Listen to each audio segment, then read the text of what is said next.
ঢাকার সাভারে ধসে পড়া গার্মেন্টস রানা প্লাজার ধ্বংসস্তূপের ভেতর থেকে ২০১৩ সালে ২৪ মে বিকেলে অলৌকিকভাবে জীবিত এবং অক্ষত অবস্থায় এবং পরিষ্কার জামা কাপড়ে রেশমা আক্তারকে উদ্ধার করেছিলেন উদ্ধারকর্মীরা। রানা প্লাজা ধসের ১৭তম দিনে তাকে উদ্ধারের ঘটনাটি তখন দেশি বিদেশি গণমাধ্যমে চরম আলোচনার জন্ম দেয়। রেশমা উদ্ধারের এক যুগ পূর্ণ হয়েছে, কিন্তু সেদিনের এই অবিশ্বাস্য ঘটনা নিয়ে আজও মানুষের কৌতূহল কাটেনি। অনেক গবেষণা বলছে এভাবে কারো পক্ষে ১৭ দিন জীবিত থাকা সম্ভব না। হাসিনা লোক দেখানোর জন্য রেশমাকে উদ্ধার নাটক সাজিয়েছিল। আমাদের আজকের ভিডিওতে আলোচনা করব রেশমাকে নিয়ে। এক যুগ পর বর্তমান কোথায়, কেমন আছে রেশমা? সেদিন রেশমা উদ্ধারের ঘটনা আসলেই ঘটেছিল নাকি পুরোটাই ছিল শেখ হাসিনার সাজানো নাটক? চলুন বিস্তারিত জেনে নেওয়া যাক। ভাড়া বাসায় স্বামী আতাউর রহমানের সঙ্গে থাকেন রেশমা। তাদের ৯ বছর বয়সী মেয়ে রেদওয়ানা ইসলাম কাছের এলাকার দাদির সঙ্গে থাকে। সে পড়ছে একটি মাদ্রাসায়। রেশমা বর্তমানে রাজধানীর ৫ তারকা হোটেল দ্য ওয়েস্টিনে পাবলিক এরিয়া অ্যাম্বাসেডর হিসেবে কর্মরত। উদ্ধার হওয়ার পর ২০১৩ সালে ৬ জন তাকে চাকরি দেয় হোটেল কর্তৃপক্ষ। কাজের বাহিরে অন্য কারো সঙ্গে যোগাযোগের সুযোগ নেই রেশমার। হোটেলে কাজ করেন, ভাড়া বাসা থাকলেও তার থাকতে হয় কর্মীদের ডরমিটরিতে। কাজে যোগ দেওয়ার পর ২-১বার দিনাজপুরে গ্রামের বাড়িতে গিয়েছেন। সাভারে বোনের বাসাও গেছেন কয়েকবার। তবে এতদিন অনেকটা গণমাধ্যমের অগোচরে ছিলেন তিনি। হোটেল কর্তৃপক্ষের কড়াকড়ির কারণে গণমাধ্যম সাক্ষাৎ পায়নি তার। কয়েকবার হোটেল কর্তৃপক্ষের সঙ্গে যোগাযোগ করেও তার সাক্ষাৎ মেলেনি। রেশমার গ্রামের বাড়ি ঘোড়াঘাট উপজেলার কোশিগাড়ির রানীগঞ্জে। রেশমারা ৩ বোন ২ ভাই। সব ভাই বোনের বিয়ে হয়ে গেছে। তারা সবাই স্বাবলম্বী। রেশমা সবার ছোট। রেশমার ১ বছর বয়সে তার পিতা আনসার আলী মারা যান। পরে রেশমার মা অন্যত্র বিয়ে করেন। সেখানে আছেন তিনি। সরকার ও রেশমার দেওয়ার টাকায় পাকা দালান তুলেছেন। তবে আয়ের উৎস না থাকায় অভাব লেগে আছে সংসারে। এলাকাবাসী জানায় রেশমার সৎ পিতা খেয়ালি প্রকৃতির। সে কারণে রেশমা তাকে টাকা দেন না।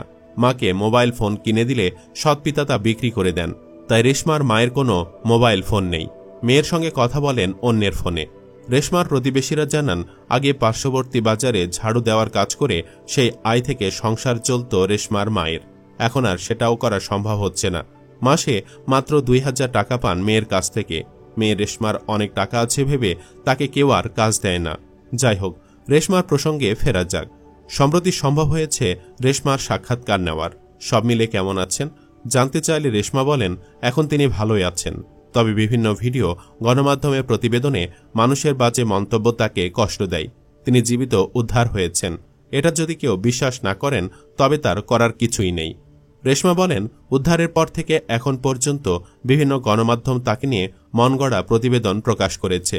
অনেকেই বলেন সরকারের পক্ষ থেকে তিনি বাড়ি গাড়ি সহ অনেক কিছু পেয়েছেন। রেশমার প্রশ্ন, তাহলে তো তার আরও ভালো অবস্থানে থাকার কথা ছিল।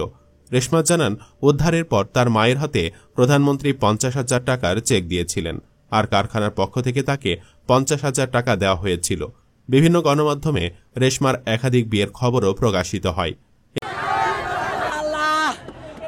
এ প্রসঙ্গে রেশমা বলেন, ওই যে বললাম, যে যার মতো করে প্রতিবেদন করেছেন, এগুলো সত্য নয়। আমাকে নিয়ে নাটক সাজানোর কথাও সত্য নয়। সম্প্রতি রেশমাকে নিয়ে একটি প্রতিবেদন ছেপেছে আলোচিত আমার দেশ পত্রিকা। সেখানে দাবি করা হয়েছে রেশমাকে নিয়ে ঘটানো পুরো ঘটনায় ছিল মিথ্যা আর বানোয়াট। পত্রিকাটি লিখেছে, ধ্বংসস্তূপ থেকে ১৭ দিন পর পোশাককর্মী রেশমা উদ্ধারের ঘটনাটি ছিল সাজানো নাটক। ফ্যাসিস্ট সরকার বিদায় নেওয়ায় এই নিয়ে মুখ খুলেছেন ধসে পড়া কারখানার আহত শ্রমিকরা।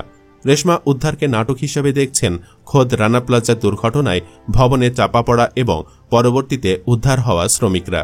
তাদের দাবি, ধ্বংসস্তূপের নিচে রেশমার জীবিত থাকার বিষয়টি একেবারে হাস্যকর।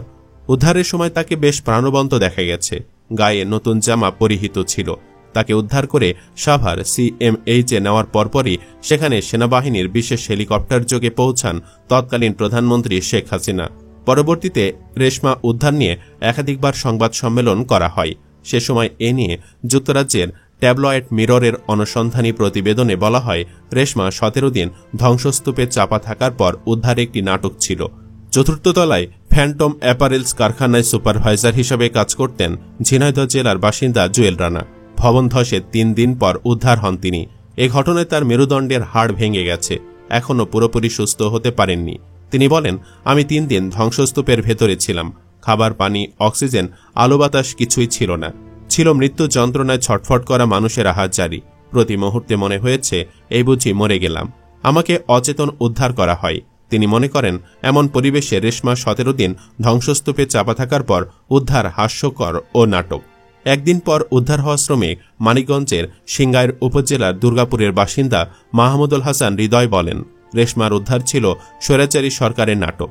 তিনি ভবনের 8 তলায় নিউ ওয়েভ স্টাইল লিমিটেড কারখানায় কোয়ালিটি ইন্সপেক্টর হিসেবে কর্মরত ছিলেন। দুর্ঘটনায় 22 ঘণ্টা ভবনের ধ্বংসস্তূপে চাপা পড়ায় মেরুদণ্ড ও বুকের পাঁজর ভেঙে গেছে। মাথায় গুরুতর আঘাত পেয়েছেন। তার চেহারা অন্যরকম হয়ে গিয়েছিল। তিনি বলেন, রেশমা উদ্ধার নাটকের সময় তার চেহারার কোনো পরিবর্তন ছিল না। তাছাড়া রেশমার জামাকাপড় পর্যন্ত ছিল নতুন চকচকে, যা দেখে সহজেই অনুমান করা যায় দেশবাসীকে মানসিকভাবে ভিন্ন দিকে প্রবাহিত করতে হাসিনা এই দুর্বল স্ক্রিপ্টে নাটকটি সাজিয়েছেন।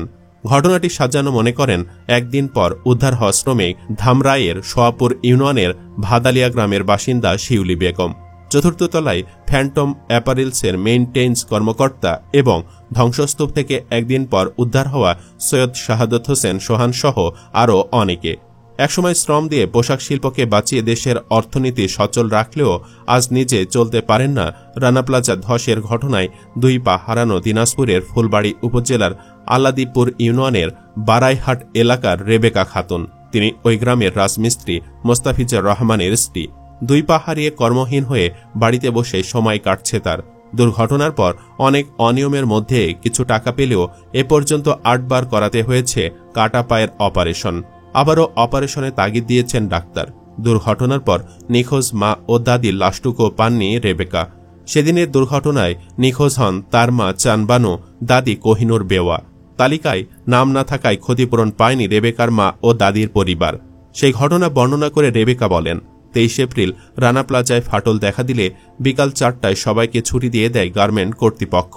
পরদিন বিল্ডিং ফাটলের কারণে কাজে যোগ দিতে না চাইলে বেতন ভাতাসহ ওভারটাইমে টাকা বন্ধ করে চাকরিচ্যুত করার হুমকি দেওয়া হয়। চাকরি হারানোর ভয়ে অন্যান্য শ্রমিকের মতো রেবেকাও সেদিন বাধ্য হয়ে কাজে যোগ দেন। ফলে বরণ করেন এমন পরিণতি।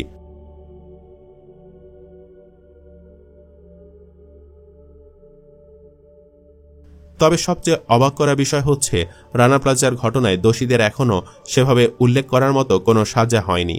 কারণ দোষীদের অনেকে ছিলেন হাসিনার ঘনিষ্ঠ। আদৌ তাদের বিচার হবে কিনা সে বিষয়ে অনিশ্চিত অনেকেই। সুপ্রিয় দর্শক, আপনার কি মনে হয়, রেশমার ঘটনা কি আসলে সাজানো ছিল? কমেন্ট বক্সে জানিয়ে দিন আপনার মতামত। ভিডিও ভালো লাগলে লাইক দিন এবং শেয়ার করুন। আর অবশ্যই চ্যানেলটি সাবস্ক্রাইব করুন। ধন্যবাদ।